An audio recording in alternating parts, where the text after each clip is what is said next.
अटल बिहारी वाजपेयी जी, उनके नाम से कोई एक्सप्रेसवे बन रहा था। सभापति महोदय, हम लोगों ने अखबारों में पढ़ा, कई लोग स्टेटमेंट भी देते हैं कि हम एक्सप्रेसवे बना रहे हैं। उनके नाम से बनने के साथ साथ उनका नाम भी बदल दिया।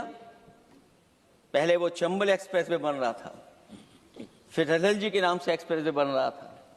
लगता है वो जमीन पर नहीं उतरा है, वो केवल कागजों पे बन रहा था।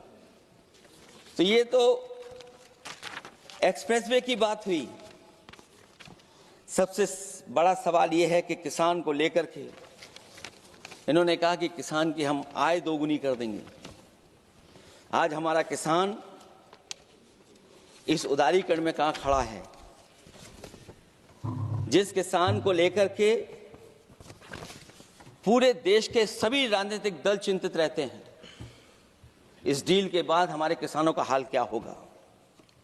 और जब सब कुछ विदेश से ही आएगा तो हमारा किसान भारत में क्या उगाएगा, जमीन पर क्या उगाएगा और क्या बेच पाएगा?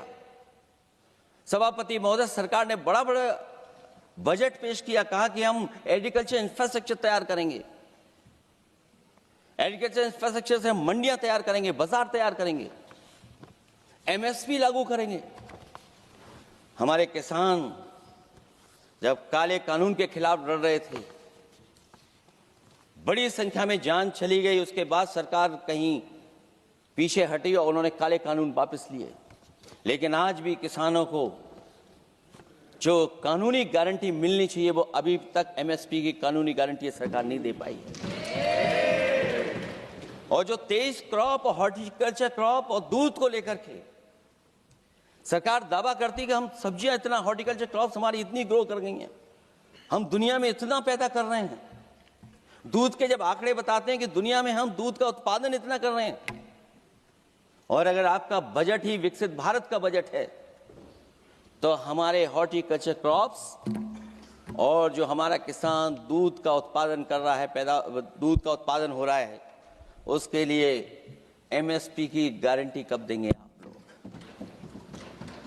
और गारंटी हम लोग इसलिए मांग रहे हैं क्योंकि उसको घर कैसे बनाएगा, घर कैसे चलाएगा? अगर उसको लाभ नहीं मिलेगा, बच्चों को कैसे पढ़ाएगा? अपनी बेटियों को हंसी खुशी विदा कैसे कर पाएगा? और इधर तो जहां फसल की कीमत नहीं मिल पा रही है, सभापति महोदय, सोने के भाव कहां पहुंच गए हैं? पहले गरीब सोचता था जब हम अपनी बेटी की विदा करेंगे तो कुछ सोने का एक सामान खरीद करके दे देंगे उसको।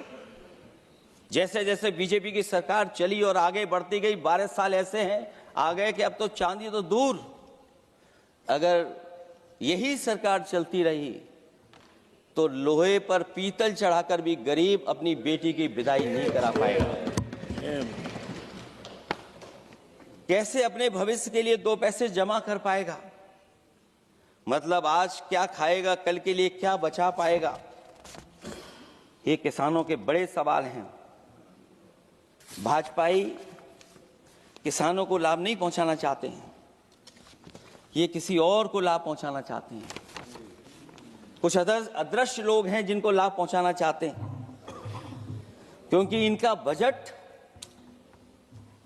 जो बजट बनाते हैं, वो आम जनता का ना उसमें जिक्र है ना फिक्र रहती है। और अगर फिक्र होती उनको तो किसान की खाद समय पर मिल जाती उन्हें, उनको बीज समय पर मिल जाता, सस्ती बिजली उपलब्ध हो जाती, सिंचाई या सिंचाई मुफ्त हो जाती थी। और मुझे याद है सभापति महोदय, समाजवादी सरकार में हम लोगों ने किसानों की सिंचाई मुफ्त करने के भी फैसले लिए।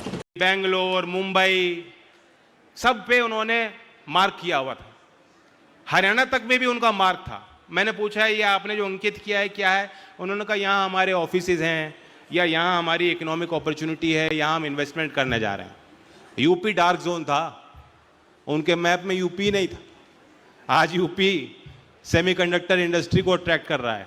HCL और फॉक्सकॉन यहीं करीब जेवर में 3700 करोड़ रुपए का निवेश कर रहे हैं, और वो छोटा सा एक चिप बनाएंगे जो दुनिया के मोबाइल फोन में लगेगा, जो दुनिया में बनने वाली गाड़ियों में लगेगा, जो दुनिया में बनने वाली इलेक्ट्रॉनिक्स में लगेगा।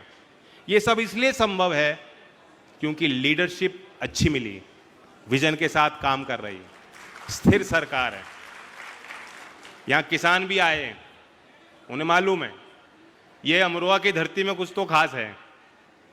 यहीं में मैंने आके कुछ आपने प्रेरणा दी होगी कि मैंने यहाँ आके क्या मेरी जुबान पे आया, कहते हैं ना सरस्वती बैठ गई। यहीं अमरोहा में चुनाव के प्रचार में मैं आया था, मैंने कहा था चलो 400 पार, किसानों को अभी 400 पार होगा, हो गया कि नहीं हुआ?